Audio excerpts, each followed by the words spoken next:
Hey, it's a special episode of It Goes Both Ways, a podcast with Steve and Christy. Steve, it's only me right now because I felt guilty ending out the week. We did not do what we set out to do, which is record 2 episodes a week. And a majority of it falls on my shoulders because we had set that the plan for us to do it is to record it on Tuesdays and Thursdays.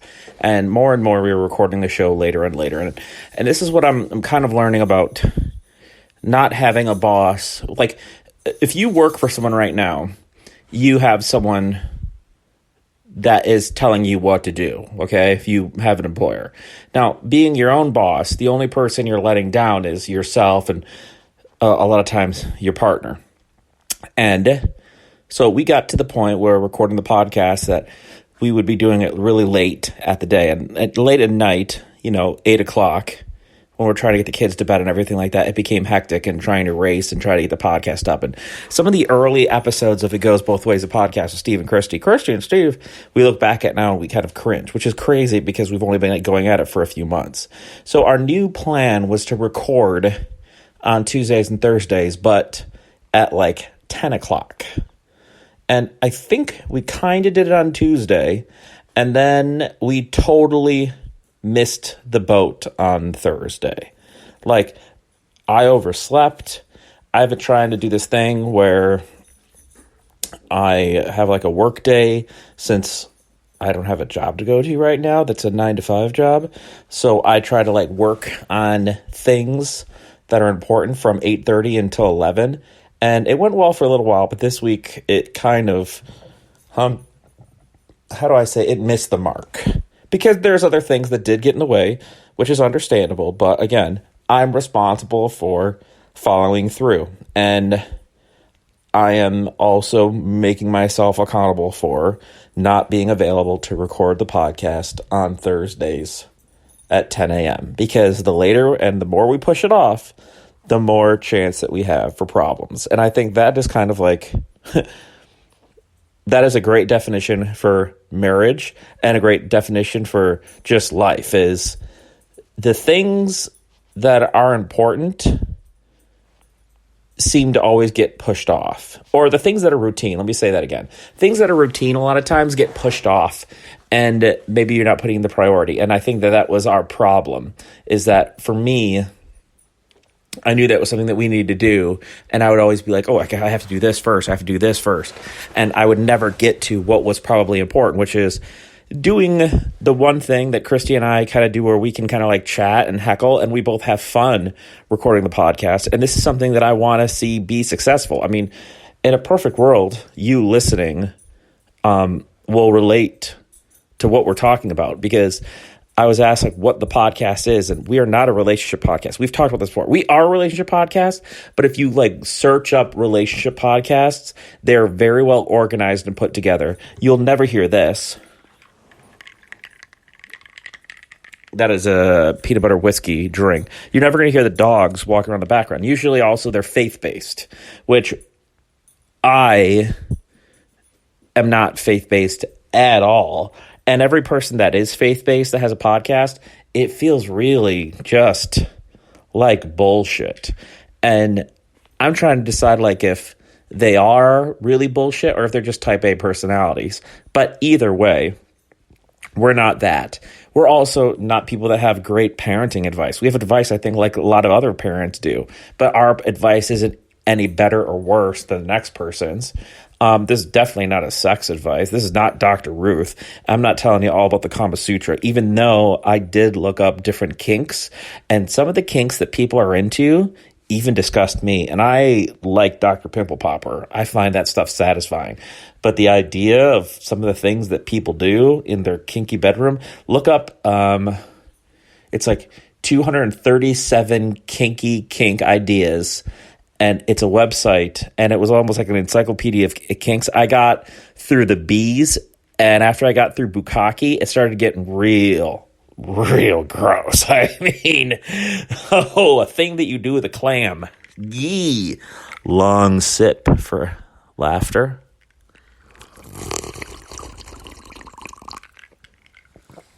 So anyway, I'm recording this because I wanted to use this as an opportunity to put my money where my mouth is and ask you to help me stay accountable. But also because I'd like to use this. This is our personal journal. This is our personal opportunity to connect with people. And I'm hoping that you understand that this is a lonely venture compared to what my life has been before.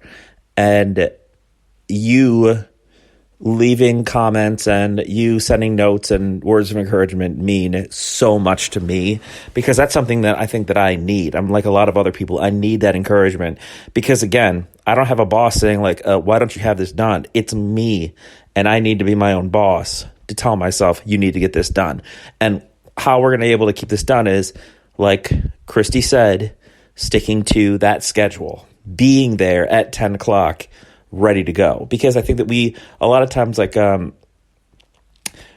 there's more than just being there at 10 o'clock. Like, we have to be prepared to go at 10 o'clock because, I think sometimes we have things going on and then we sometimes don't realize that we have like stories about our life that are going on. I mean, for example, this weekend, I'm going ice fishing with Isaac.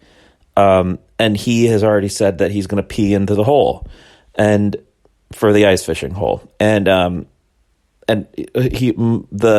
friend had a good point. He's like, I wouldn't pee in the hole. Who's going to be using that hole next? And then it's bad karma too, because maybe someone else before you had been peeing in that hole. I never thought of it that way, but I thought that was wise. But anyway, where am I? I'm lost. I get lost. When I'm by myself and I don't have Christy, I get lost. This is why it's a podcast with her and I, with Steve and Christy and Steve. But your support really does help this podcast move forward. And I just wanted to make sure that, like, I didn't want to, like, leave you hanging. If you listen to this podcast 2 times a week, I didn't want to not put out something to say, hey, we're kind of regrouping, trying to figure our shit out.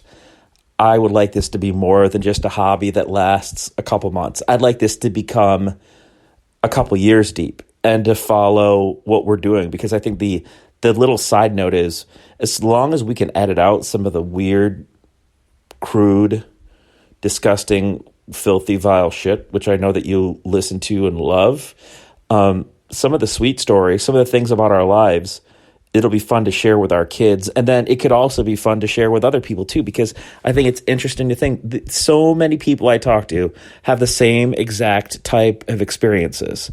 And that's what's frustrating to me too, is that a lot of times I'm like, but my kids are better than other kids. It's true. I'm not fucking around when I say that. My kids are better than other kids. Not all kids. I'm not ridiculous, but a majority of kids, my kids are better than. And I hope that you feel the same way about your kids. I feel that my kids are better than your kids in a number of things, not everything. My kids are not the best athletes in the world, but my son just told me an idea that he had. And we've all had ideas that kids tell us that are like, okay. He just told me an idea that was so brilliant. I wish I was able to technically make it happen, and I almost want to see if there's something like it already. Because it is such a basic idea, and I'm not going to repeat it on this podcast, but maybe I will in the near future. But how kids' minds work, and it has nothing to do with fishing, even though ice fishing is a big thing we got going on this weekend. He just brought it up to me, and it blew me away. And I'm thinking to myself, I'm like, how do you not fuck him up now? How do I make it so he can make these kind of things? Because it's technology-based idea. I'll give you that much of a hint, a little bit of a breadcrumb. You know me, quite the tease that I am. I'm quite the teaser. I'm a magician of teases, I don't know why I'm laughing like Dr. Evil, but I just did. No, but when you hear a kid's idea, sometimes they're shit. We all know that. It's kind of like how we say all babies are cute, but we all know that there's some that look like serpents, that look like Gollum searching for a ring. You've seen that baby before, the one with the nose that goes a little bit too far to the right when it curves, and when he smiles, it looks like you're looking into the anus of the devil. You know what I'm saying? And that's also the whiskey talking. But if you sometimes listen to your kid, the ideas they have are fascinating, and then you want to somehow support how they were able to get so they can make that idea happen. And this idea is one where I think technology and learning more technology can help him do it. But just the idea that his brain thought of it, and I told him how genius it is, I think that that's probably more important than me finding a way to help make that happen. Do you know what I'm saying? Because I'm not sure, but I think I do. Anyway. But hey, I think that's it. Except for something else I learned today. When do you brush your teeth? Do you brush your teeth first thing when you wake up and then eat breakfast? Because here's why I bring it up. People in the past have said that I'm a filthy animal for brushing my teeth and then eating because that defeats the purpose. Aha! But you are not always correct, especially if you're drinking coffee. If you're drinking coffee, dentists say that you should actually brush your teeth before drinking that brown swill, because when you brush your teeth, the fluoride on it helps build and strengthen the enamel. So then when you attack it with that brown liquid, it's better for you. Second question, why did high school librarians pound coffee and cigarettes?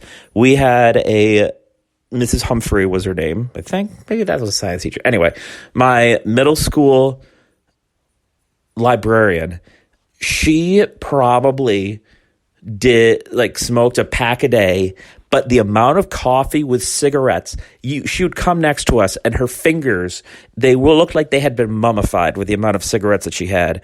And then she'd come next to you to show you how to use the card catalog or how to type. And I just remember her looking over my shoulder as I was going through microfiche, trying to find out good information on the Roman Empire, and her talking to me, and you could taste the powdered creamer in the styrofoam cup that she had drank. And you knew it came out of one of those long cylinder tubes that they have in the coffee room back in the 1980s, 1990s. You remember the 1900s? You remember that? If you're listening to a podcast, you would probably remember the 1900s. Yeah, she would pound that stuff out into a styrofoam cup when she was in the office walking around. But then she also had her very own coffee mug, which it was just coffee stained, burned into the bottom. And she would come up, Mrs. Humphrey, I think that was her name, and she would start saying, Stephen, what don't you understand? The alphabet. Do you not remember the alphabet? D is before E. And I would lose all consciousness. Puff. That's all I would get out of her.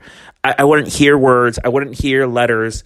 The order of things, Ron Dahl and Harry Carey were, I don't even know the order of the alphabet anymore because I've lost all control over my organisms. I almost said I had an orgasm. I did not have an orgasm around Mrs. Humphrey. Oh, those fingers. Ooh, you could smell the nicotine on those fingers when she came into the room. And her name was not Mrs. Humphreys. And as I'm thinking more about it, Mrs. Humphreys, I believe, was a language arts teacher. I honestly don't remember what her name was. And with that, I should stop because it's going to get me in more trouble. And the whole thing where I was talking about being better, about posting, I'll get in trouble with my wife for saying something that I shouldn't be saying. And I'm on the cusp of that right now. So thanks for listening. I promise to myself and to you that I'd like you to hold me accountable and us accountable. Tuesdays and Thursday mornings, we're going to record and post it so you can enjoy the personal journal and the insight and the story of love that is It Goes Both Ways, the podcast with Steve and Christy. Christy and Steve. Oh, man, you guys are so cool. You guys are so cool to say that you love us. Please. Thank you for loving us. No, I love you too. Thank you. It is so nice of you. Oh.